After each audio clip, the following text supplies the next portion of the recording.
Letter 40, the Celestial Hierarchy. I am about to say something which may shock certain persons.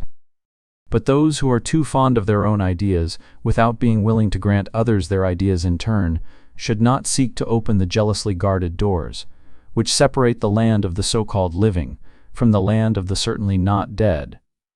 This is the statement which I have to make, that there are many gods, and that the one God is the sum total of all of them. All gods exist in God. Do what you like with that statement, dear world, for truth is more vital than anybody's dream, even yours or mine. Have I seen God?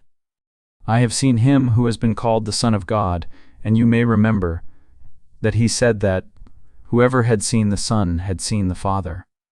But what of the other gods? You ask, for there are many in the world's pantheons. Well, the realities exist out here. What? You say again? Can man create the gods of his imagination and give them a place in the invisible? No. They existed here first, and man became aware of them long ago through his own psychic and spiritual perception of them. Man did not create them, and the materialists who say that he did know little of the laws of being. Man, primitive man, perceived them through his own spiritual affinities with and nearness to them. When you have read folk tales of this god and that, you have perhaps spoken patronizingly of the old myth-makers and thanked your lucky stars that you lived in a more enlightened age. But those old storytellers were the really enlightened ones, for they saw into the other world and recorded what they saw. Many of the world's favorite gods are said to have lived upon the earth as men. They have so lived. Does that idea startle you? How does a man become a god? And how does a god become a man? Have you ever wondered? A man becomes a god by developing God consciousness, which is not the same as developing his own thought about God. During recent years, you have heard and read much of so-called masters, men of superhuman attainments who have forgone the small pleasures and recognitions of the world in order to achieve something greater. Man's ideas of the gods change, as the gods themselves change, for everything is becoming, as Heraclitus said about 24 centuries ago.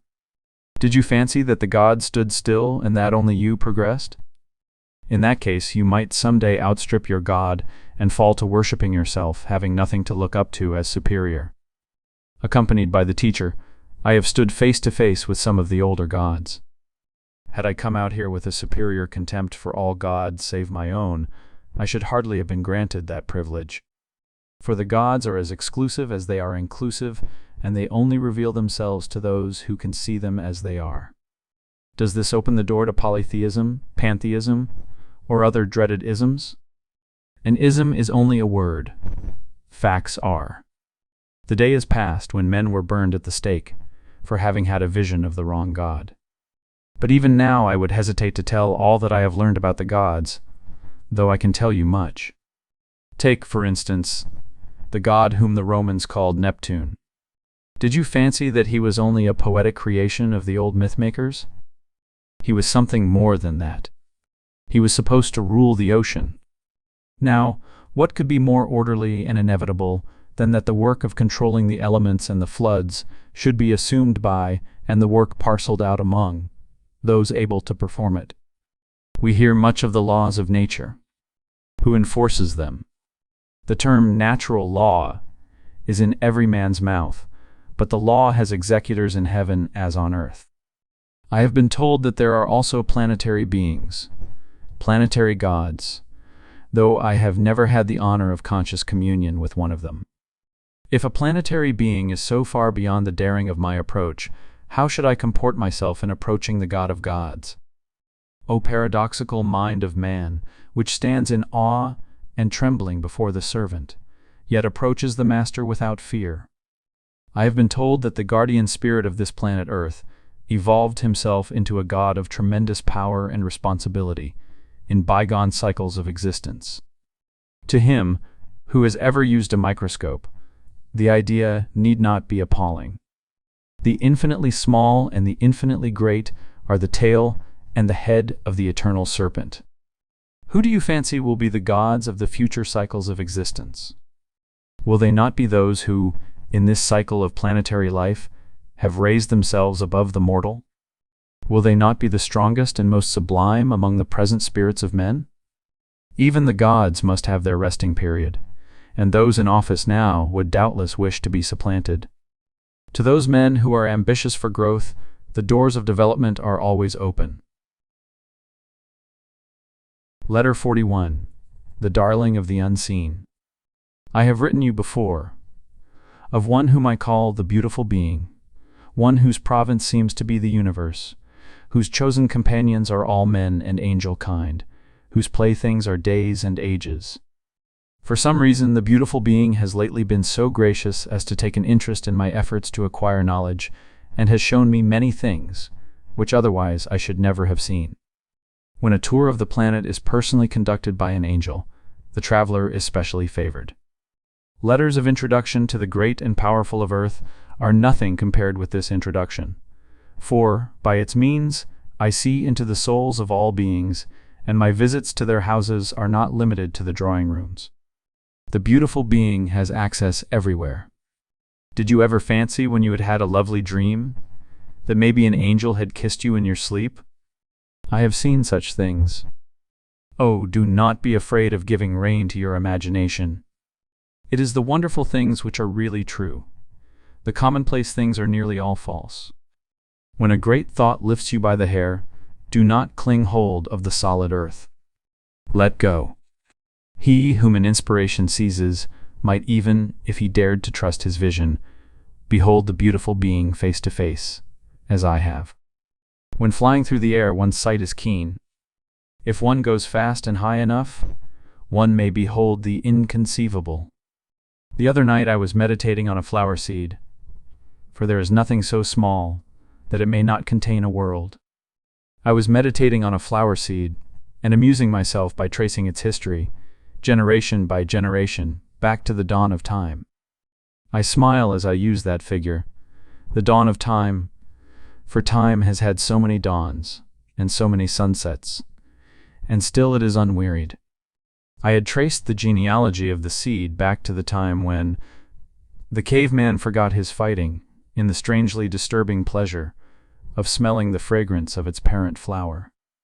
When I heard a low musical laugh in my left ear, and something as light as a butterfly's wing brushed my cheek on that side, I turned to look and, quick as a flash, I heard the laughter in the other ear, while another butterfly touch came on my right cheek. Then something like a veil was blown across my eyes, and a clear voice said, "Guess who it is?"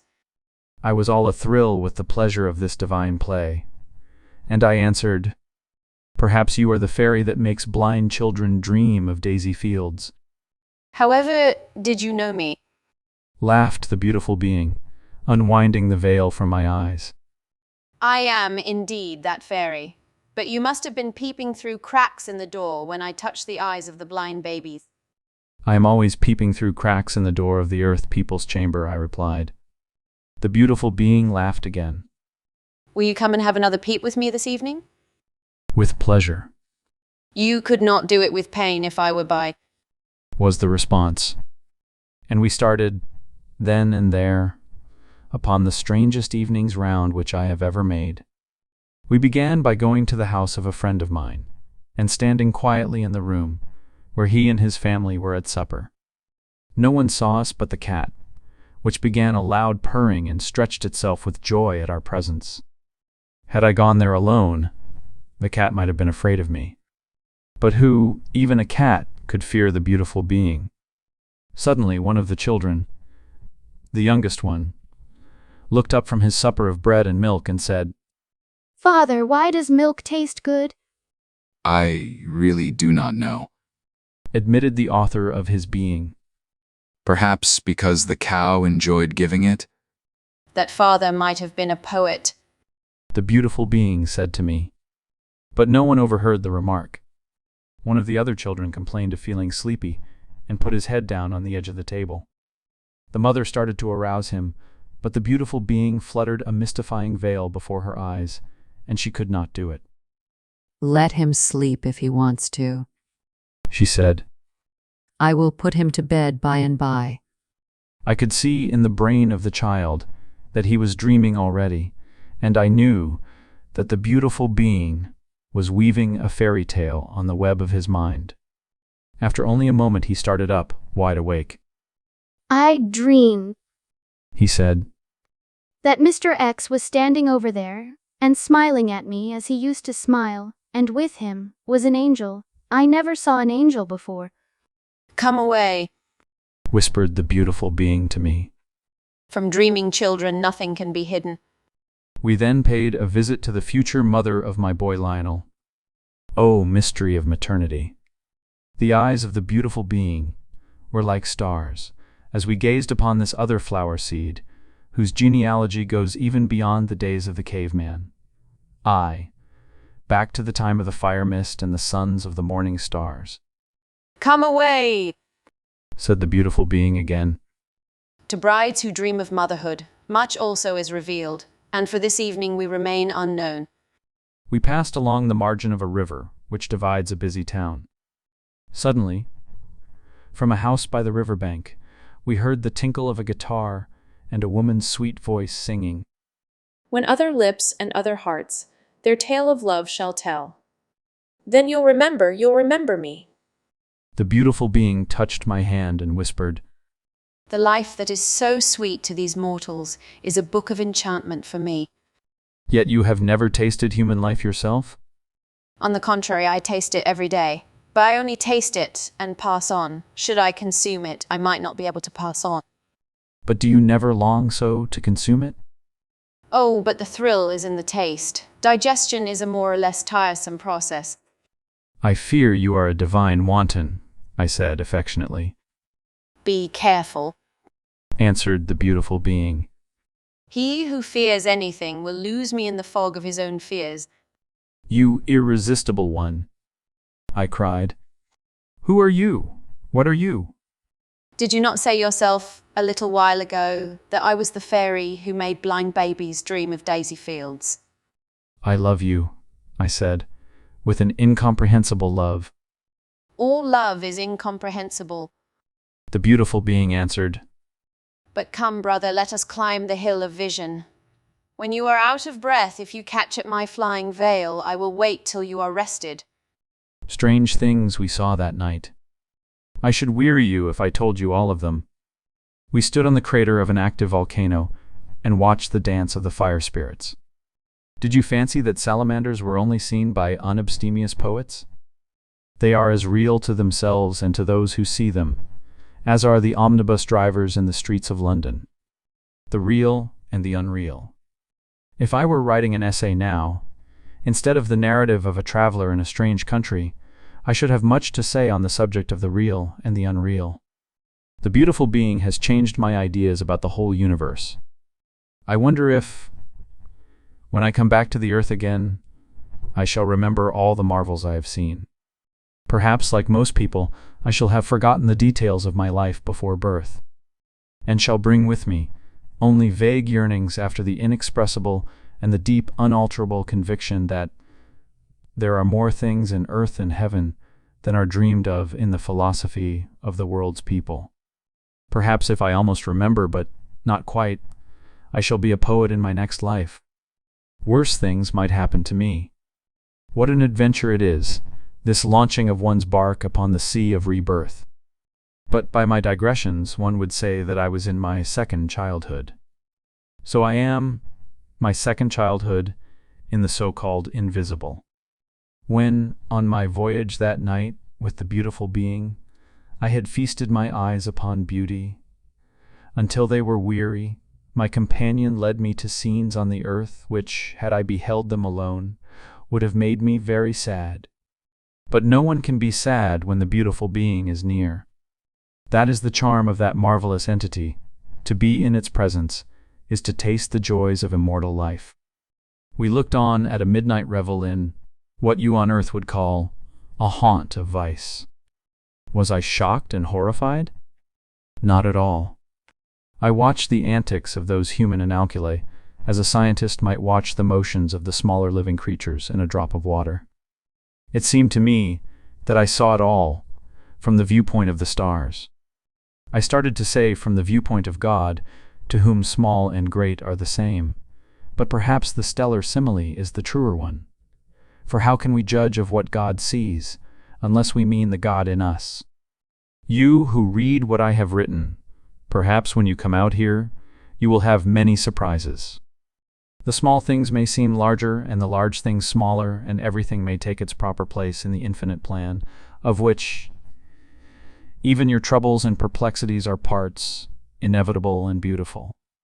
That idea came to me as I wandered from heaven to earth, from beauty to ugliness, with my angelic companion. I wish I could explain the influence of the beautiful being. It is unlike anything else in the universe. It is elusive as a moonbeam, yet more sympathetic than a mother. It is daintier than a rose, yet it looks upon ugly things with a smile. It is purer than the breath of the sea, yet it seems to have no horror of impurity. It is artless as a child, yet wiser than the ancient gods, a marvel of paradoxes, a celestial vagabond, the darling of the unseen.